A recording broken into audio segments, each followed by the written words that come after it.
ఉండడం, ఈ యొక్క సమయంలో మరి ఈ మరియమ్మ గారిని కోల్పోయిన పరిస్థితిని మేము కూడా చింతిస్తున్నాం.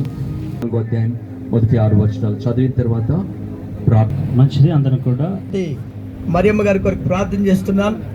తండ్రి, నీ కుమార్తెను ప్రభువా ధైర్యాన్ని దయచేయమని ప్రార్థిస్తేవా, ఒకటి తల్లి వారిని ఆదరించినట్లు నేను మిమ్మల్ని ఆదరిస్తానని చెప్పే ప్రభువా, మీరే కుటుంబానికి నైనా తల్లి వల్లే తండ్రి వల్లే మీ ఆదరణ ధైర్యాన్ని మీరు దయచేయమని ప్రార్థిస్తున్నాను. ఇదిగో ప్రభువా, మాకు ఒక శుభప్రదమైన నిరీక్షణ మాకు ఇచ్చారు. ఒక దినాన్ని మేము తప్పనిసరిగా నిత్యత్వంలో పరలోక రాజ్యంలో ప్రభువా అమ్మగారు మేమందరం కలిసి ఆనందించే దినాలు మాకున్నాయి కనుక ప్రభువా మేము దుఃఖించక మరిదిగో నిరీక్షణ గలవారమై ప్రభు అమ్మగారు నేను ఎలాగైతే చక్కటి భక్తి జీవితాన్ని జీవించి దీర్ఘాయుష్షు కలిగి ప్రభువా నీ మార్గంలో కుమారులు కుటుంబం సంఘం మేమందరం కూడా ప్రభువా అలా చక్కటి మార్గంలో నడుస్తూ ప్రభువా నీ నిత్యత్వానికి నైనా మమ్మల్ని అందరూ కూడా సిద్ధ